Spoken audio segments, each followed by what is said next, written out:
Good afternoon friends, this is doctor Tabassum Farooqui और आज हम अपना नेक्स्ट टॉपिक डिस्कस करेंगे that is case taking in paediatrics. जब हम पहले स्टार्टिंग में केस लेते थे तो बड़ों का तो it use to be like okay, पर जब बच्चे आते थे वी यूज़ टू थिंक कि अब क्या हिस्ट्री लें बैठकर, क्योंकि लिटरली पता नहीं होता था।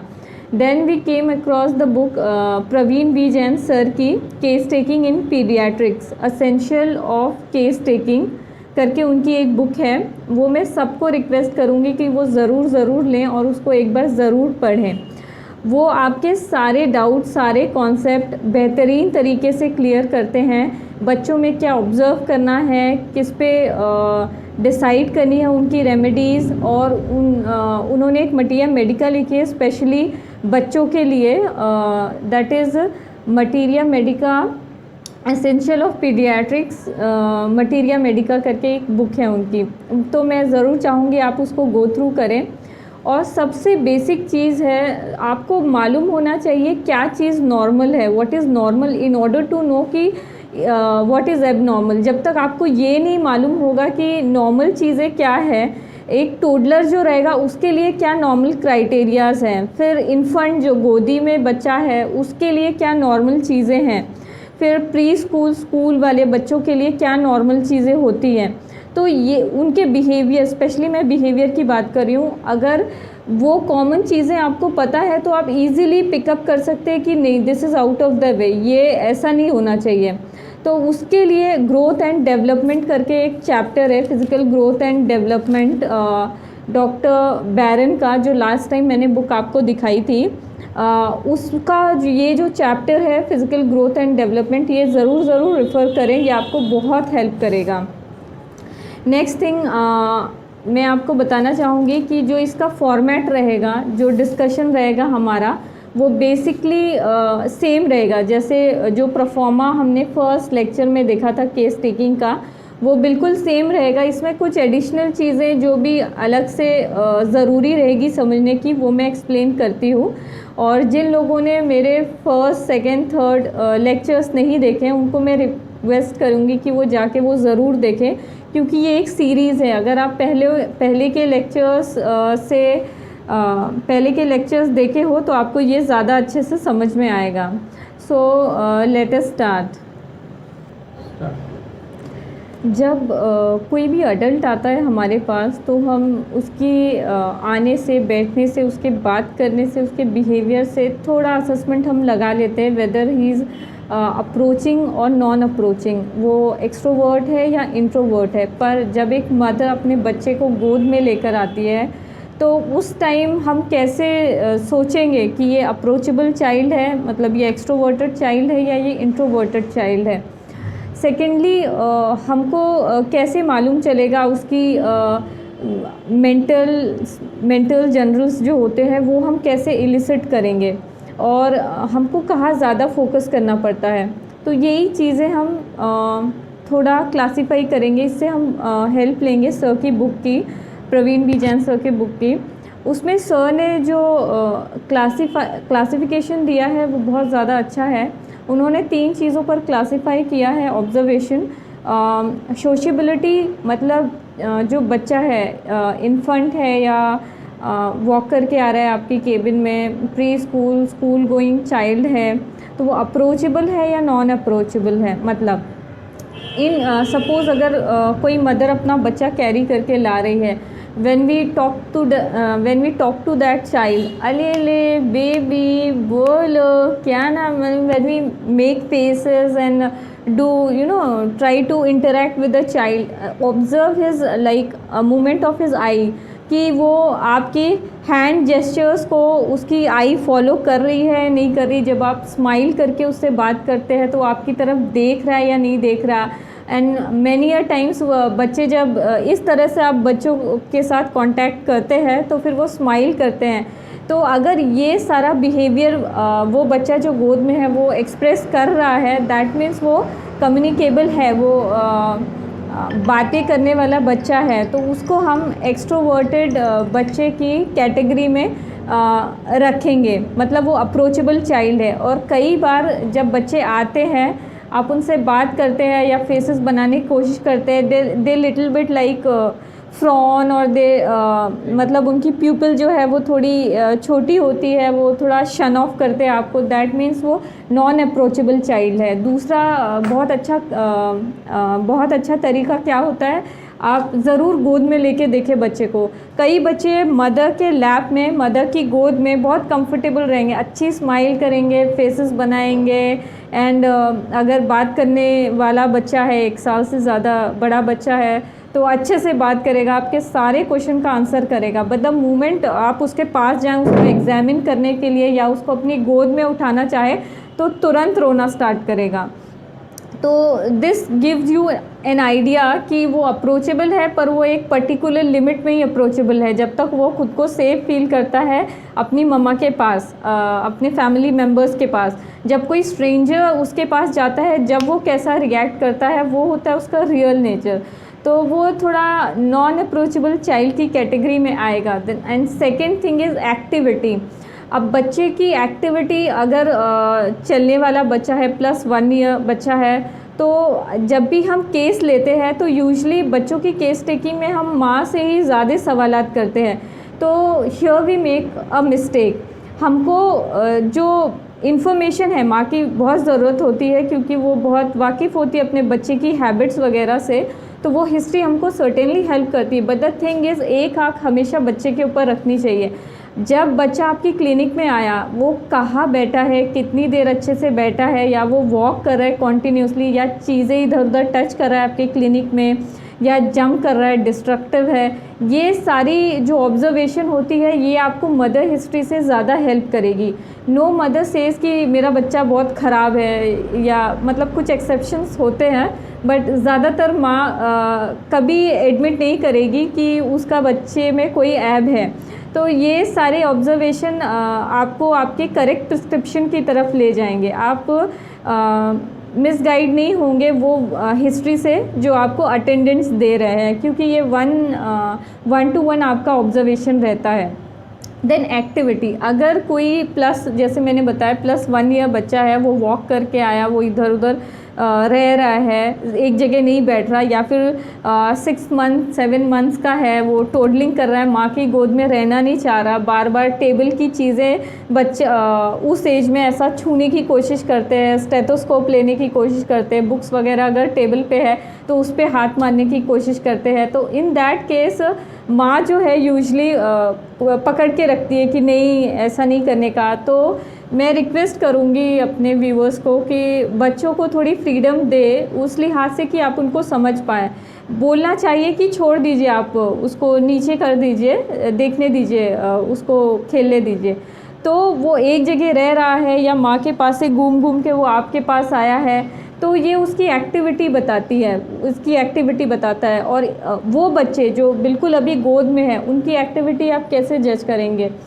तो उनके एक्सप्रेशन से, कुछ बच्चे बहुत शांत लेटे होते हैं, कुछ बहुत फेसेस वगैरह बनाते हैं, हाथ पैर वो ज़्यादा चलाते हैं, उनको कुछ भी वो करो, उनके ऊपर डालो कवरिंग तो वो पैर से हटा देते हैं। तो ये सारी जो चीज़ें होती है, ये एक्टिविटी गेस करने में काफ़ी हेल्प करती है। अगर वो एक जगह नहीं रह रहा, वो बहुत भाग दौड़ रहा है, तो फिर डेफिनेटली वो हाइपर एक्टिव चाइल्ड है। और हाइपर एक्टिव है तो बहुत ज़रूरी हो जाता है आपको ये जानना कि वो डिस्ट्रक्टिव है या वो नॉन डिस्ट्रक्टिव है। अगर वो चीज़ें बहुत नुकसान कर रहा है, मतलब आपको लिटरली उससे गुस्सा आ रहा है, तो he falls under the category of destructive child. और ये मैं मेडिसिन्स जो है वो मैं आपको एडवाइस करूँगी कि रिपोर्टरी में जाके ये सारे जो वर्ड्स मैं बोल रही हूँ, ये इस रूब्रिक्स जो है उसके अगेंस्ट जो मेडिसिन है, 3 मार्क्स 2 मार्क्स, वो सारी जो है आप अपनी अलग अलग नोट्स बनाएं, तो ये आपको ज़्यादा हेल्प करेगी। अगर मैं आपको 5 रेमेडीज़ के अभी नाम बता देती हूँ तो ज़्यादातर टाइम्स वही आपके दिमाग में चलेगा, you want think out of the box. तो मैं यही कोशिश कर रही हूँ, मैं आपको रूब्रिक्स दे रही हूँ, मेडिसिन आप खुद से जाके सर्च करें सो दैट वो आपकी लॉन्ग लास्टिंग मेमोरी में रहे। और दूसरा हाइपर एक्टिव चाइल्ड होता है जो घूमता फिरता है और आपको एनॉय नहीं करता, चीज़ें इधर उधर नहीं तोड़ता। इन केस वो जा भी रहा है मेडिसिन की तरफ या कोई ऐसी चीज़ों की तरफ, ग्लास की तरफ, और आपने एक बार इस तरह से या उसको थोड़ा डांटा, मतलब उसको थोड़ा डराया, वो रुक जाते हैं बच्चे। तो फिर वो नॉन डिस्ट्रक्टिव है, हाइपर एक्टिव है but non destructive. Then next thing is aggression. बच्चा बहुत ज़्यादा, ये ज़्यादातर जो चलने वाले बच्चे होते हैं, जो बोलने वाले बच्चे होते हैं, उनमें ज़्यादा इजीली मिल जाता है। बच्चे का रिएक्शन कैसा है, एग्रेसिव है या ये नॉन एग्रेसिव है। जैसा कुछ चीज़, कई बच्चे होते हैं, मम्मा मार्केट ले गई हैं तो उसको कुछ पसंद आया, तो कई बच्चों की मम्मा उनको समझाती नहीं बेटा अभी नहीं, बाद में, या ये आपके पास ऑलरेडी है, अभी आप नहीं ले सकते, तो दे आर लाइक ओके ठीक है, they are non aggressive child. कुछ बच्चे वहीं पे हाथ पैर पटकना, रोना, सर बैंगिंग करना, तो ये सारे जो उनके बिहेवियर है, ये आपको रूब्रिक में ट्रांसफॉर्म करने हैं और आपको यही यूटिलाइज़ करना है। और ये तब आता है जब या तो आपके घर में एक बच्चा हो, आपने पूरा देखे उसके माइलस्टोन, या आप बहुत ऑब्ज़र्व करें, तो ये चीज़ें इजीली समझ सकते हैं। अब दूसरी इम्पॉर्टेंट थिंग होती है physical journals, thermal and thirst. अब बच्चों ये इलिसिट करना मुश्किल होता है, क्योंकि ज़्यादातर जो बच्चे होते हैं, जो इन्फेंट होते हैं 2-3 महीने के, यूजुअली उनके हाथ पैर जो है वो ठंडे ही रहते हैं। आप जब हाथ पैर उनके टच करेंगे वो ठंडे ही रहेंगे। बट द थिंग इज़, आपको ये हिस्ट्री ज़रूर मिलती है कि जब फ़ैन बंद हो जाता है तो रोने लगता है बहुत तेज़, इसको फ़ैन हमेशा चाहिए, या गर्मियों में इसको कूलर के पास लेके थोड़ा खड़ा रहना चाहिए। जिस रूम में एसी है उस रूम में सुकून से रहता है, नहीं तो बाहर इसको ले आओ तो बहुत रोने लगता है। तो ये चीज़ आपको बता रही है कि उसका ये थर्मल्स जो है वो हॉट है, वो थोड़ा हॉट बच्चा है।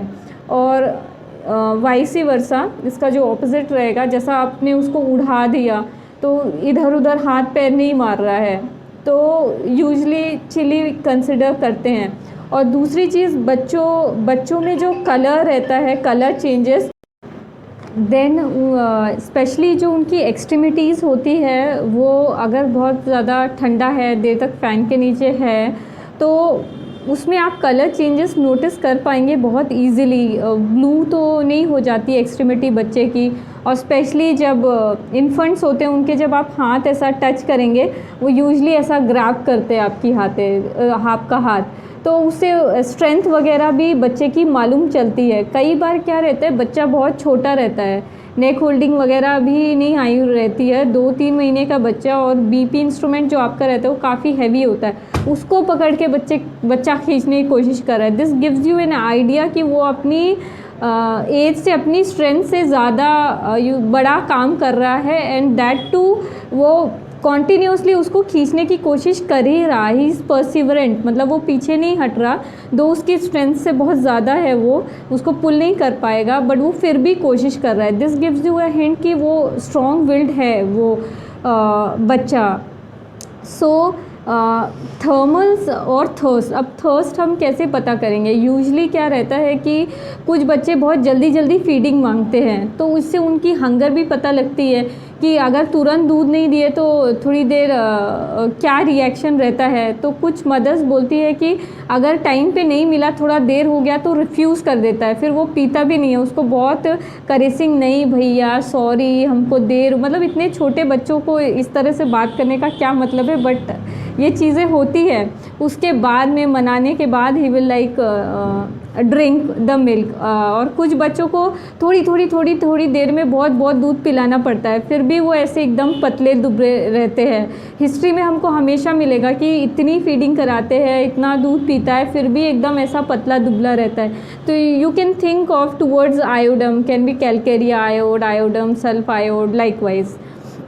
और जो बच्चे जल्दी दूध मांगते हैं, तो यू कैन जज कि ठीक है ये थर्स्टी होगा। प्लस अपीयरेंस ऑफ लिप्स, बच्चे का लिप्स बहुत पार्ची ड्राई है क्या, तो इससे आपको उसके थर्स्ट का थोड़ा सा हिंट मिल जाता है।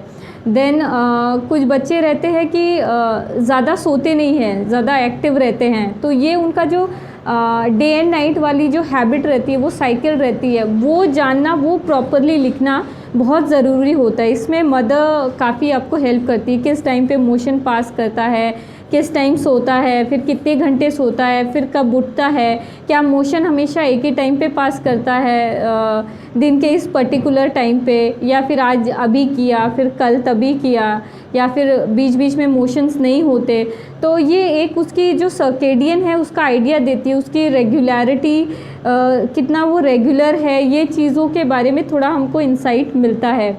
उसके बाद में फिर एपेटाइट के बाद हम यूजुअली देखते हैं कि कुछ बच्चे क्या रहते हैं कि सो रहे होते हैं पर भी लाइट उनको ऑन चाहिए रहती है, सोते में भी अगर लाइट ऑफ कर दी तो उठ के रोने लगते हैं। तो दिस शोज़ कि वो बच्चा कितना ज़्यादा सेंसिटिव है कि उसको सोने में भी मालूम चल रहा है। यूजुअली जो बच्चे रहते हैं टीवी अगर चल रहा है, टीवी चलते चलते सो गए हैं तो ठीक है, और अचानक से कोई आवाज़ कर देता है तो तुरंत से उठ जाते हैं। तो ये वाली जो माइनर चीज़ें रहती हैं, जो एक आवाज़ जो कॉन्टीन्यूसली एक ही लेवल पे चल रही है उसके लिए वो यूज़ टू है, पर सडनली किसी ने आके कुछ बोल दिया और एकदम से उठ जाता है वो, तो मतलब एक चीज़ बोलते हैं sudden drop of a hat wakes him up. तो ये चीज़ें जो रहती है ये आप कितनी हिस्ट्री अच्छे से लेते हैं उस पर डिपेंड करता है। तो जब आप वो जो मैंने बुक्स के बारे में बताया वो पढ़ेंगे तो इसको बहुत बहुत अच्छी तरीके से आप समझ पाएंगे। अब सेकंड चीज़ क्या रहती है, माइलस्टोन के बारे में आपको बहुत प्रॉपर पता होना चाहिए कि जब बच्चा रहता है 3 महीने में यूजुअली नेक होल्डिंग आती है, 6 महीने में यूजुअली बैठने लगता है, 1 साल में यूजुअली चलने लगता है, 6 महीने में यूजुअली दांत आ जाते हैं। तो ये हमारा जो नॉर्मल क्राइटेरिया रहता है। अब कौन से बच्चा, कुछ बच्चे रहते हैं वो टाइम से पहले खड़े होने लगते हैं, कुछ बच्चे टाइम से पहले बैठने लगते हैं, तो वो बहुत स्ट्रॉन्ग विल्ड बच्चे होंगे, पॉजिटिव होंगे, करेजियस होंगे। ये सारे जो रूब्रिक, बोल्ड रूब्रिक्स होते हैं वो उनको कवर करेंगे। इंटेलिजेंस, शार्प, आपकी कम्युनिकेशन से आप जज कर पाते हैं कि बच्चा प्रॉपरली आंसर कर रहा है, वो आपके क्वेश्चन का रिलेवेंट आंसर दे रहा है कि कुछ भी बोल रहा है। तो ये चीज़ें आपको हेल्प करेगी उसका इंटेलेक्ट जानने में। और लाइकवाइज जो माइलस्टोन वगैरह है वो अगर डिलेड है, मतलब 3 महीने में यूजुअली बच्चा जो है नेक होल्ड करना चाहिए, अभी 9 महीने हो गए नेक प्रॉपरली होल्ड नहीं कर रहा, तो दिस फॉल्स अंडर कैटेगरी कि वो कहीं स्पेशल चाइल्ड तो नहीं है, उसको कोई डाउन सिंड्रोम या CPMR चाइल्ड तो वो नहीं है। एकदम पहले जो डायग्नोसिस है वो स्पेशली डाउन सिंड्रोम वाले बच्चों का इतनी जल्दी नहीं बनता है। तो धीरे धीरे जो फर्स्ट चीज़ जो पेरेंट्स लेकर आते हैं वो यही होती है कि इसके माइलस्टोन डिलेड है। और कुछ बच्चों का क्या रहता है, ज़रूरी नहीं कि वो स्पेशल चाइल्ड हो, वैसे भी उनके माइलस्टोन डिलेड रहते हैं, इंटेलेक्ट वगैरह नॉर्मल रहेगा। अगर डाउन सिंड्रोम का कोई बच्चा है तो सर्टेनली उसकी नेक होल्डिंग बहुत बाद में आएगी, कांस्टेंट ड्रूलिंग ऑफ सलाइवा रहेगा, आप उसे इंटरेक्ट करने की कोशिश करेंगे वो वैसे रेसिप्रोकेट नहीं कर पाएगा। पर नॉर्मल इंटेलेक्ट का जो बच्चा रहता है वो भले उसके माइलस्टोन थोड़े डिले हो, वो लेज़ी हो, आम बच्चों से देर में चलना सीखा, बैठना सीखा, तो पर इंटेलेक्ट उसका नॉर्मल है। तो ये जो जितने भी डिलेड माइलस्टोन वाले बच्चे हैं, आप अगर कैलकेरिया वगैरह पढ़ेंगे तो उसमें आपको ये चीज़ें साफ साफ मिलेंगी। यूजुअली कैलकेरिया, मैग्नीशियम्स, बराइटास, ये सब, इन सब के माइलस्टोन जो है वो थोड़े डिलेड रहते हैं। हम आगे चल के ग्रुप वाइज जो मटिया मेडिका है उसको हम लोग स्टडी करने की कोशिश करेंगे, तो हमारा जो परसेप्शन है मेडिसिन को लेके वो थोड़ा ज़्यादा क्लियर हो जाएगा। जब भी हम कंपैरिजन में कोई चीज़ पढ़ते हैं तो वो हमको बहुत हेल्प करता है।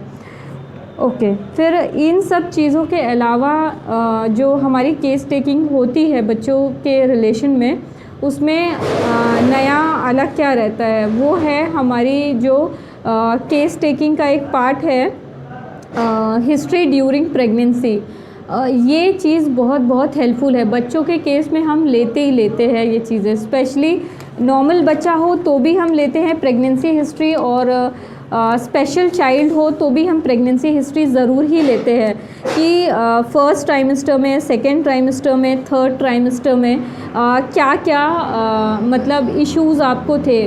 फिज़िकल इशू होने दो, कोई इन्फेक्शन हुआ था मदर को, कोई फ़ीवर आया था, या फिर कोई मेंटल स्ट्रेन या स्ट्रेस या ग्रीव या शॉक या जॉय, ये सारे कोई एपिसोड्स उसकी लाइफ में हुए थे तो कब हुए थे, फिर आपका इससे रिएक्शन कैसा था। इन केस कोई भी जेनेटिक डिसऑर्डर है या कोई भी एबनॉर्मेलिटी है बच्चे में, तो ये चीज़ें जो प्रेगनेंसी हिस्ट्री होती है बहुत हेल्प करती है वो बच्चे का कॉन्स्टिट्यूशन समझने में। सच एज़ कि मदर कभी बोले कि हाँ हम सब कुछ अच्छा था, इन लॉज के हम बहुत अच्छे से थे, हमारे हस्बैंड हमारा बहुत केयर करते थे, हम अच्छे से खाते पीते थे, कभी बीमार नहीं पड़े। हाँ, पर एक बार हम कहीं अपने रिलेटिव के यहाँ से आ रहे थे तो रास्ते में वो कब्रिस्तान पड़ता था, और जब हम आ रहे थे तो पीछे से बहुत तेज़ की आवाज़ आई और हम बहुत डर गए थे, बहुत बुरी तरीके से हम डर गए थे। बस एक यही चीज़ हुई थी। तो ये वाला जो इंसिडेंट है इसको आप रूब्रिक में ट्रांसफॉर्म कर सकते हैं। Element from shock, element from fright, अब उसके अंतर्गत जो भी रेमेडीज़ आती है उसको आप स्टडी करें, बच्चे के कॉन्स्टिट्यूशन से मैच करें, क्या ये वो हो सकता है। ये आगे अभी मैं थोड़ी और डिटेल में इसको डिस्कस करूँगी। So the story starts from pre natal development, मतलब गैस्ट्रेशनल पीरियड से हमारी हिस्ट्री शुरू होकर नेक्स्ट लेवल तक जाती है, जब भी जिस भी एज में हमारे सामने पेशेंट है। प्री नेटल डेवलपमेंट जो है वो गैस्ट्रेशनल पीरियड की जो हिस्ट्री होती है, प्रेगनेंसी हिस्ट्री होती है, वो रहती है। प्री नेटल डेवलपमेंट जो है बच्चों की, वो भी इन्फ्लुएंस होती है एनवायरनमेंट से। हम आज जो कुछ भी हैं दो चीज़ों की वजह से होते हैं, एक हमारा जेनेटिक कॉम्पोजिशन, हमारा डीएनए, और दूसरा हमारा इन्वायरमेंट। ये दोनों चीज़ें मिला के हमको एक पर्सनालिटी देती हैं, वो पर्सनालिटी जो आज हम हैं। जो हमारा जेनेटिक है, जो हमारा कॉन्स्टिट्यूशन है, जो हमारा डीएनए है, वो हम बातचीत करके समझ सकते हैं, पर ये चीज़ें हर सिचुएशन में एक जैसी नहीं रहती। इसे हमारा जो एनवायरमेंटल फैक्टर है वो काफ़ी इन्फ्लुएंस करता है। जैसा कि प्रेगनेंसी में जब भी हम कोई इन्फेंट हिस्ट्री लेते हैं या कोई ऐसा केस आता है जो कोई जेनेटिक एनामली है या कोई ऐसा डिसऑर्डर जो बाय बर्थ है, उसमें प्रेगनेंसी हिस्ट्री मैंडेटरी है, बहुत ज़रूरी है, उसको हम रूल आउट नहीं कर सकते। तो तीन चीज़ों पे हम बहुत ज़्यादा एम्फसाइज़ करते हैं। पहली हम देखते हैं कि फर्स्ट ट्राइमेस्टर, सेकेंड या थर्ड ट्राइमेस्टर में मदर को कोई इन्फेक्शन तो नहीं हुआ, कोई फीवर तो नहीं हुआ, कोई यूटीआई तो नहीं हुआ। अगर हुआ है तो उसने क्या क्या मेडिकेशन ली है, और हुआ है तो किस ट्राइमेस्टर में हुआ है। फर्स्ट एग्जांपल, जो अगर कोई डेवलपमेंटल डिसऑर्डर है, लिम्ब पूरा फॉर्म नहीं हुआ है, या फिर आईज़ डेवलप नहीं हुई हैं कॉन्जेनाइटली, इस तरह के कोई डेवलपमेंटल डिसऑर्डर हैं, तो हम 4 महीने से पहले की हिस्ट्री पे ज़्यादा फोकस करते हैं। इस दौरान कोई इन्फेक्शन तो नहीं हुआ, कोई फीवर तो नहीं हुआ, कोई ट्रीटमेंट तो नहीं चल रहा था, कोई हॉर्मोन्स पे तो नहीं थे आप, या फिर ये अनवांटेड प्रेगनेंसी तो नहीं थी। अनवांटेड थी तो आपने इसको कंटिन्यू होने दिया, या आपने चाहा कि ये एबॉर्ट हो जाए, मतलब ये प्रेगनेंसी कंटिन्यू नहीं हो और फिर भी ये प्रेगनेंसी चली। ये चीज़ें इंक्वायर करना बहुत ज़रूरी होता है किसी भी डेवलपमेंटल एनामली में, किसी भी जेनेटिक डिसऑर्डर में, कोई भी ऐसा डिसऑर्डर जो बाय बर्थ हो। नेक्स्ट थिंग, अगर कोई फंक्शनल डिसऑर्डर है, स्ट्रक्चर पूरा फॉर्म हो चुका है, फॉर एग्जांपल पूरे जो ईयर की कैनाल है वो सब, नर्व वगैरह सब कुछ डेवलप है, सीटी स्कैन में वैसी कोई एबनॉर्मेलिटी नहीं है, पर बच्चा सुन नहीं पा रहा, और आँखों में कोई स्ट्रक्चरल डिसऑर्डर नहीं है पर बच्चा देख नहीं पा रहा है। इसी तरह से लैरिंग्स में, ज़बान में कोई स्ट्रक्चरल इशू नहीं है पर बच्चा बोलता नहीं है। तो ये सारी चीज़ें फंक्शनल डिसऑर्डर हैं। ये जब भी रहती है तो हम आगे की 4 महीने से आगे की जो हिस्ट्री रहती है उसको ज़्यादा इंक्वायर करते हैं, क्योंकि जो पहले 3 महीने रहते हैं वो फॉर्मेशन के होते हैं, और बाकी के जो लास्ट दोनों ट्राइमेस्टर्स होते हैं वो फॉर्मेशन के होते, ग्रोथ और डेवलपमेंट के होते हैं। पहला जो है उसमें स्ट्रक्चर फॉर्म हो जाता है, 4 महीने तक पूरी तरह से फॉर्मेशन हो जाता है। बाकी के जो रहते हैं 4 से 9 महीने, उसमें बच्चा ग्रो करता है, बड़ा होता है, फंक्शन सारे वो सब डेवलप होते हैं। तो ये एम्ब्रियोलॉजी की जानकारी होना बहुत बहुत ज़रूरी है, कौन से मंथ में क्या फॉर्म होता है, हार्ट कब बीट करना स्टार्ट करता है। For suppose patent ductus arteriosus के जो केसेस होते हैं उनमें बहुत श्योरली पता होना चाहिए कि फॉर्मेशन कब होता है, फंक्शन वो कब एक्वायर करता है। तो एम्ब्रियोलॉजी की जो बहुत डीप स्टडी होती है वो हमारे होम्योपैथिक प्रैक्टिस में बहुत रिलेवेंट होती है। फर्स्ट ईयर में हम इतना ध्यान नहीं देते थे एम्ब्रियोलॉजी पे एनाटमी के साथ जब हमको पढ़ाया जाता था, बट आगे चल के हमको पता चला कि ये बहुत बहुत इम्पॉर्टेंट है। आगे चल के हमने पढ़ा, जब भी किसी चीज़ की हमको वैल्यू पता होगी कि हम क्यों कर रहे हैं तो वो दिमाग में ज़रा ज़्यादा बैठता है। तो मैं सभी स्टूडेंट से रिक्वेस्ट करूँगी कि एक बार फिर से एम्ब्रियोलॉजी खोलें और उसको पूरा रिवाइज़ करें। ये बहुत इम्पॉर्टेंट है, इंटरेस्टिंग है प्लस इम्पॉर्टेंट है दोनों।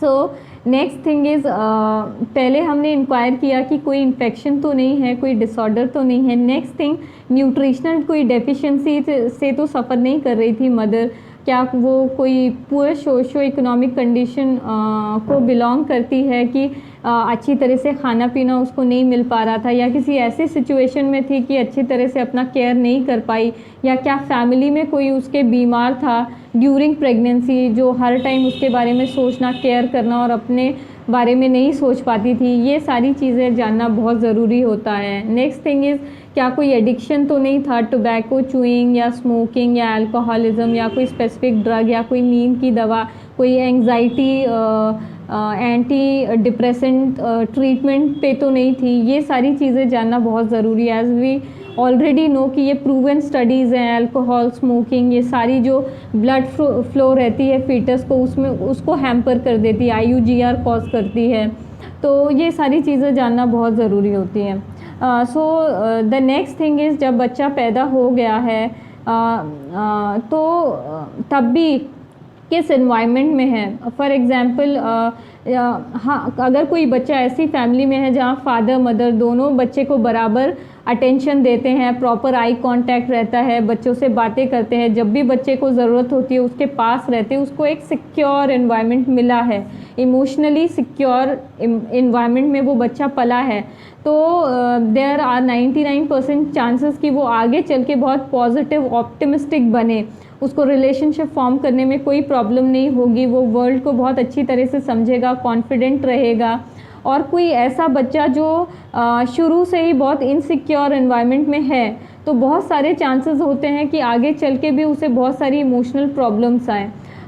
कई ऐसी स्टडीज़ हैं, जब हम साइकोलॉजी की बुक पढ़ते हैं स्पेशली वो डेवलपमेंट वाला चैप्टर, तो हमको मालूम चलता है कि कई ऐसी स्टडीज़ कंडक्ट की गई हैं जहाँ 3 साल के बच्चे तक को स्टडी करके प्रिडिक्ट कर सकते हैं साइकोलॉजिस्ट, बिहेवियरल स्टडी करने वाले, कि ये कब ड्रॉप आउट करेगा स्कूल से, या ये कॉलेज ड्रॉप आउट रहेगा, या इसको हेल्थ इश्यूज़ कब शुरू होंगे। कई स्टडीज़ में पता चला है कि जो लोगों को अर्ली हार्ट इश्यूज़ वगैरह हो जाते हैं,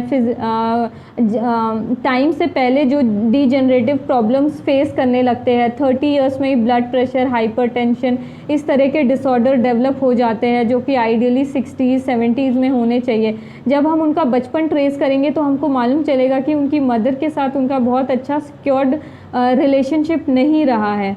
तो हम आगे चल के क्या बनने वाले हैं ये हमारा चाइल्डहुड का जो एनवायरनमेंट है वो काफ़ी हद तक डिसाइड कर देता है।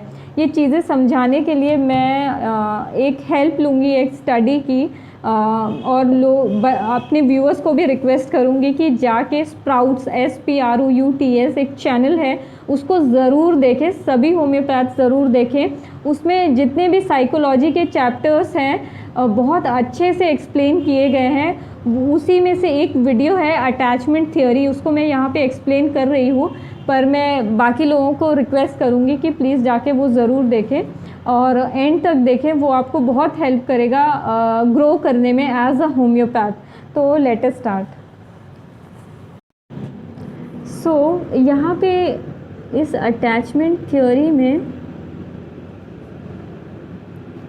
एक फैमिली का एग्जाम्पल लेके एक्सप्लेन किया गया है कि there was a family, mister and Mrs Smith की, उनके 4 बच्चे थे। वो दोनों बहुत अच्छे पेरेंट थे, बहुत केयर करते थे। जो बड़ा वाला बच्चा था वो 6 साल का था, जो नेक्स्ट बच्ची थी वो शायद 3 साल की थी, फिर नेक्स्ट 2 साल का बच्चा था, सॉरी ये 4 साल का बच्चा था, ये 3 साल का, ये 2 साल का बच्चा था। जो मैं नाम थोड़े चेंज कर दे रही हूँ, बट आप लोग उसको जाके थ्योरी देखना तो आप ज़्यादा समझेंगे।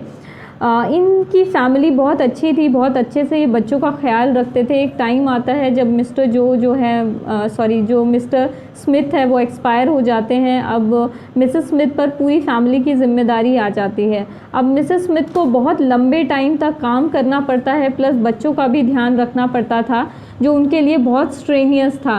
अब उनको सिंगल हैंडेडली पूरी फैमिली को चलाना था। इसमें से जो बड़ा बच्चा था वो इतना समझदार हो चुका था कि वो चीज़ें समझ पाए, तो उसको आगे चल के कोई ज़्यादा बिहेवियरल इशू नहीं हुआ था। उसको जितना प्यार मिलना था बचपन में, जितनी सिक्योर उसके एक्सपीरियंसेस होने थे वो हो चुके थे। इस टाइम तक वो डेवलप हो चुका था कि वो चीज़ों को समझ पाए कि जो उसकी मदर है उसको इतना टाइम नहीं दे पा रही, उसकी एक वजह है। तो उसने अपने आप को संभाला और आगे चल के वो एक सिक्योर ऑप्टिमिस्टिक बच्चा बनता है। और प्रॉब्लम रहती है ये बाकी के 3 बच्चों के साथ। जो 4 साल की उनकी बेटी रहती है, उसके लिए ये एक्सपीरियंस एकदम नया रहता है, उसके लिए ये चीज़ें एकदम नॉर्मल नहीं रहती हैं।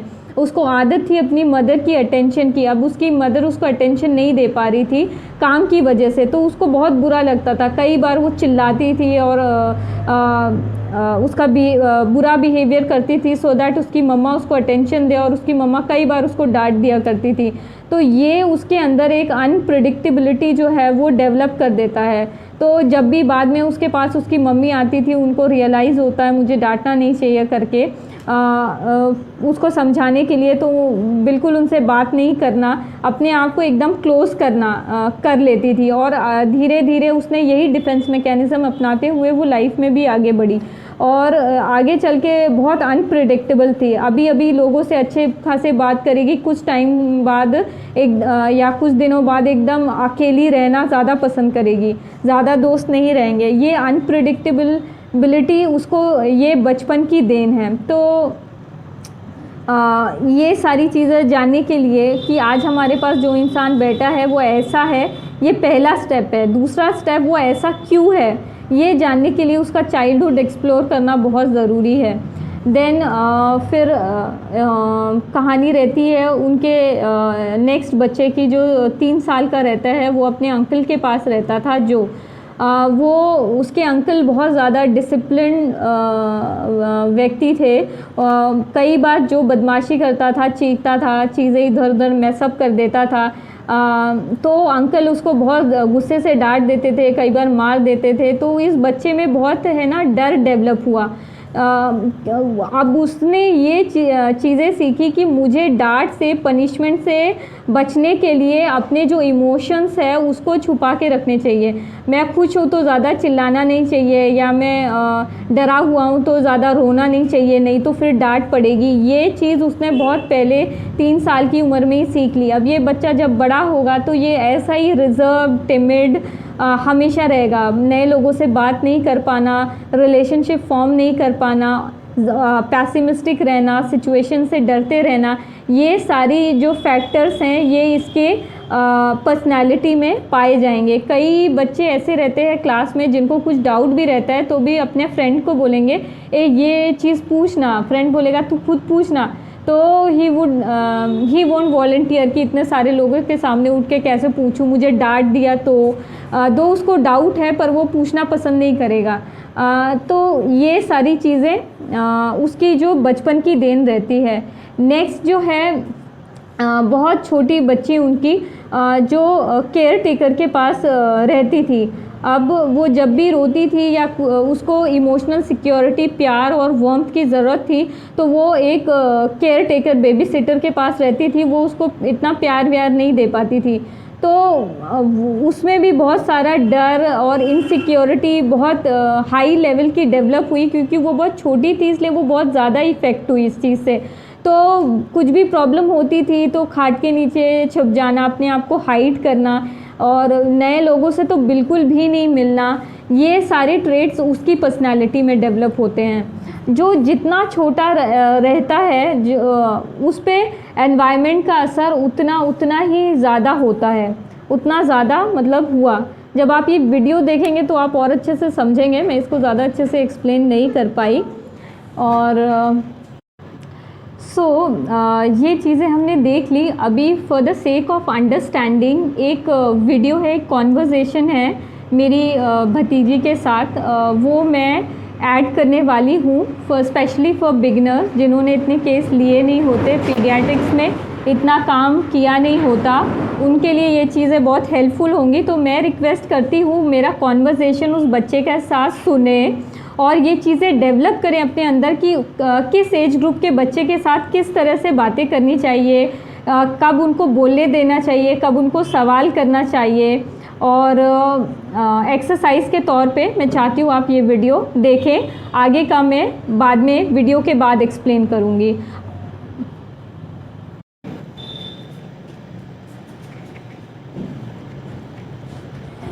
ओहो, आप आ गए। ये माइक है, ये थोड़ा लगा देते हैं। हाँ, अब बताओ सबको, क्या नाम है आपका? आयरा फारूकी। आयरा फारूकी, माशाल्लाह बहुत अच्छा नाम है। और कहाँ से आ रहे हैं आप? MS palace. MS palace, MS palace कहाँ है? यहाँ पे। यहाँ पे कहाँ पे? हाँ, वहाँ पे। वहाँ पे एमएस पैलेस। हाँ। ओके। और खाना खा लिया आपने? ना, मैंने कल खाया था। कल खाया था, आज क्यों नहीं खाया? मैंने कल खाया था खिचड़ी। कल खाया था, आज नहीं खाया? गंदी बात है कि अच्छी बात है? गंदी है। गंदी? अच्छा। कितनी सुंदर ड्रेस पहने आपने, कौन सा कलर है आपकी ड्रेस का? बोलो। मुझे नहीं पता है कलर। नहीं पता? ओके। वो जो है आपकी ड्रेस में ये जो बना हुआ है कीड़ा, ये इसका कलर बताओ। रेड। हाँ। रेड और ब्लैक। ब्लैक। ओके, एक ही कलर है इसमें? हाँ। ओके। कौन लाया था ये टी शर्ट? मेरी बड़ी मम्मी। हाँ, आपके घर में कौन कौन है? मेरे घर में मेरी बड़ी मम्मी और मेरी मम्मी साहिबा और मेरा चाचू।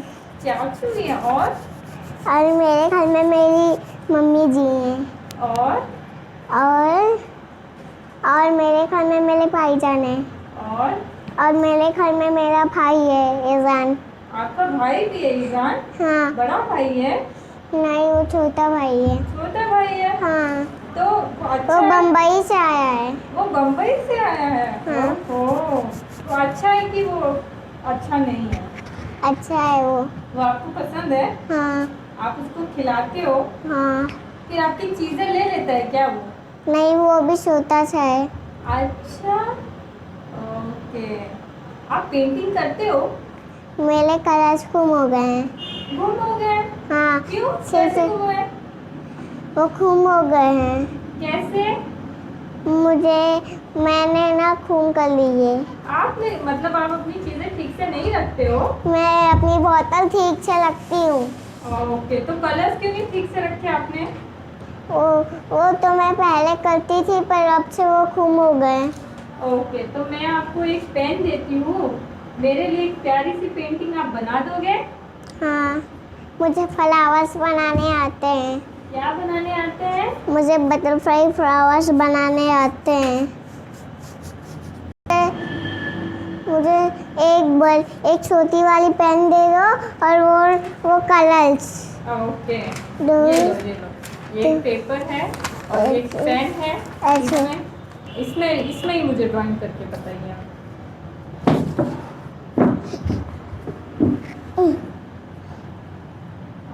मैं बनाऊंगा बटरफ्लाई।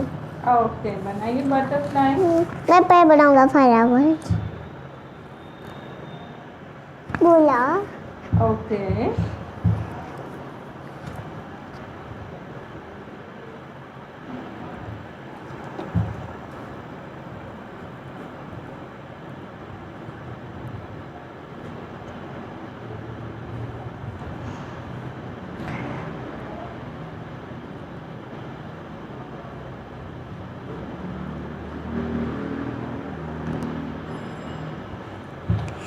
पापा अच्छे ये क्या है? पर फ्लावर फ्लावर्स। और दूसरी ड्राइंग बनाओ। आके फ्लावर्स की आंखें होती हैं क्या? हैं? Cartoon flowers okay, cartoon flowers. Okay okay, very nice. पर ये फ्लावर्स का ये क्या है? ये क्या बनाया आपने? मुंह मुंह है। ये फ्लावर्स बोल रहा है क्या? हाँ क्या बोल रहा है ये? आया क्या बोल रहा है? फातिमा जोर से बोलो। फातिमा फातिमा कौन है? माँ। आपने तो बोला था आपका नाम आयरा है। मेरा नाम फातिमा आयरा है ओके, आप कोई और ड्राइंग बनाओ। बटरफ्लाई जो भी आपको पसंद है वो सब बनाओ। बटरफ्लाई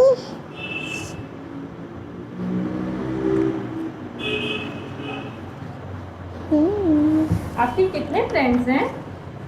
मेरा एक दोस्त मंसूराबाद में बाबू है एक ही दोस्त है आपका? नहीं 2 दोस्त हैं कौन कौन है? इतने दोस्त हैं इतने दोस्त हैं? और इतने और इतने हैं? नाम बता दो मुझे अपने दोस्तों का।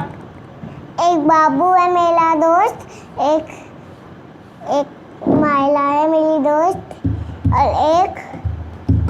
एक वो कौन? और मेरा एक दोस्त है और मेरा एक दोस्त है माइला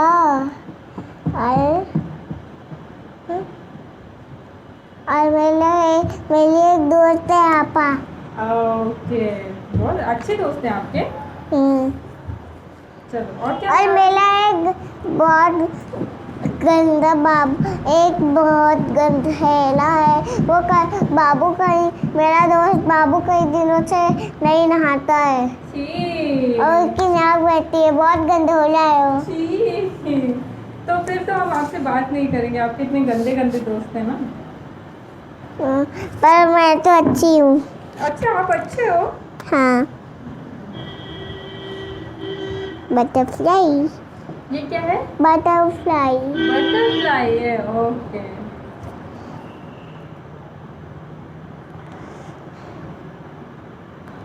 स्कूल जाते हो आप? नहीं क्यों?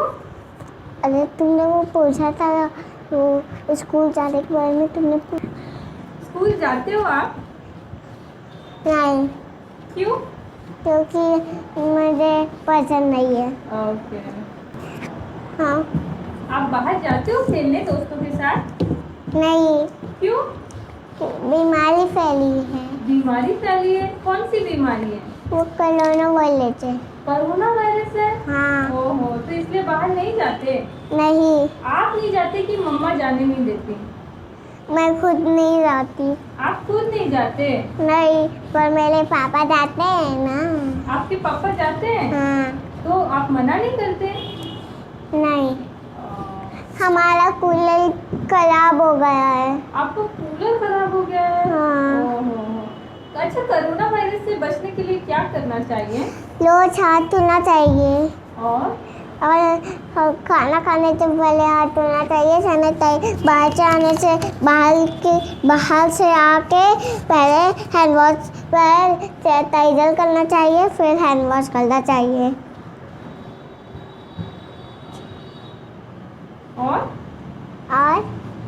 और मास्क लगाना चाहिए बाहर जाते वक्त।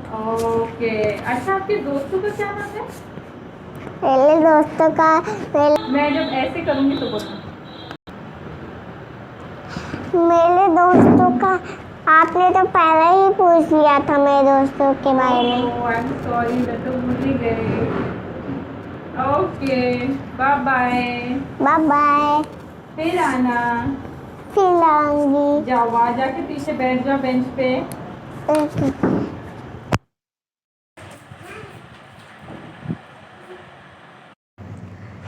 आपने ये वीडियो देखा तो मैं सारे व्यूवर्स को रिक्वेस्ट करूँगी अभी वीडियो पॉज करके जितने भी पॉसिबल रूब्रिक आप सोच पाएँ इस कॉन्वर्जेसन से वो कमेंट बॉक्स में लिखें और आगे चल के मैं ये बताना चाहूँगी कि आप नोटिस करें वो किस तरह से क्लिनिक में एंटर हुई थी, वो भागते हुए एंटर हुई थी, पहली चीज़। दूसरी, बोलने से, बात करने से पहले की चीज़ें, वो जब चेयर पे बैठती है तो स्ट्रेट होके एक जैसा नहीं बैठती, ये आगे करना, फिर जब बात करती है अपनी बनियान को इस तरह से करना। दिस शोज़ हर रेस्टलेसनेस कि वो एक जगह बैठने वाली बच्ची नहीं है, वो हाइपर एक्टिव चाइल्ड है। पर जो भी बात कर रहे थे, जिस हिसाब से वो जवाब दे रही थी और पूरी कॉन्वर्जेसन में एक ही जगह, एक ही चेयर को छोड़ के वो नहीं गई, दिस मीन्स हाइपर एक्टिव और डिस्ट्रक्टिव नहीं थी। ये ऑब्जर्वेशन की बातें हो गई। और नेक्स्ट लेवल पे जाता है कि हमने उसे जो जो सवाल पूछा रिलेवेंटली वो आंसर कर रही है। उस एज के बच्चे को अवेयरनेस है कि कोरोना वायरस है करके, और प्रिवेंशन में हमको क्या क्या करना चाहिए। दिस शोज़ कि intellectually she is refined, she is intelligent child. दूसरा, उसको अच्छे से एक्सप्लेन कर रही है, that means she is confident. But the thing is वो पेंसिल को मुंह में डालना, ऐसा करना, यह करके बोलना, दिस शोज़ कि she is timid as well.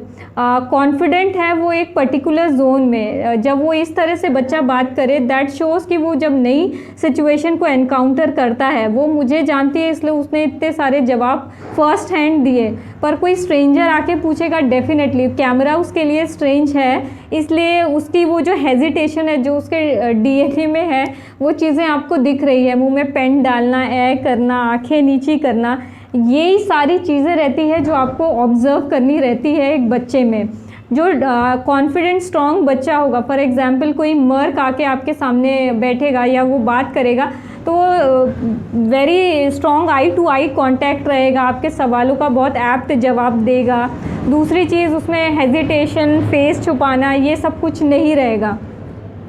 ठीक है, तो ये सारे हिंट हैं मैंने दे दिए हैं। बाकी का जो एनालिसिस है वो मैं इंशाल्लाह नेक्स्ट वीडियो में करूँगी। प्लस 1 ईयर, बिलो 1 ईयर बच्चे को कैसे देखना है, क्या चीज़ें नोटिस करनी है, ये भी मेरे नेक्स्ट वीडियो में होगा। सो वेट फॉर दैट। और जितने भी अवेलेबल, जितनी भी चीज़ें आपने इस कॉन्वर्जेसन से, इस ऑब्जर्वेशन से, जितना मैंने बताया और जितना मैंने नहीं बताया है, वो सब आप कमेंट बॉक्स पे डाल सकते हैं। हम नेक्स्ट वीडियो में इंशाल्लाह उसको डिस्कस करेंगे। एंड जो हमारा नेक्स्ट वीडियो होगा, फॉर श्योर ये वीडियो उसमें डिस्कस होगा। प्लस जैसा कि मैंने बताया, बिलो 1 ईयर के बच्चों को कैसे उसका केस लेते हैं, उसमें क्या ऑब्जर्व करते हैं, ये देखेंगे हम। प्लस जो हमारे आने वाले वीडियोस रहेंगे वो स्पेशली मटीरिया मेडिका बेस्ड रहेंगे। तो जो प्रोबेबल रेमेडीज़ हैं, मेरा जो फर्स्ट वीडियो है एपिलेप्टिक कन्वर्जन्स वाला, वो प्लस ये वीडियोस को मिला के हम आगे चल के उनको डिस्कस करेंगे। तो जिन्होंने पहले वीडियोस नहीं देखे हैं तो मैं उनको रिक्वेस्ट करूँगी वो ज़रूर देखें। और ये तीनों केस टेकिंग के वीडियो देखने के बाद अगर कोई फ़र्स्ट वीडियो देखे तो अब उसे वो चीज़ें ज़्यादा क्लियर होंगी जो मैंने फ़र्स्ट एपिलेप्टिक कन्वर्जन वाले केस में बताई थी। So thank you for watching me and thank you viewers for your support and your love. And please do subscribe. जो भी लोग देख रहे हैं मैं उनको रिक्वेस्ट करूँगी कि सब्सक्राइब भी ज़रूर करें, so it will help me boosting my confidence. Thank you so much.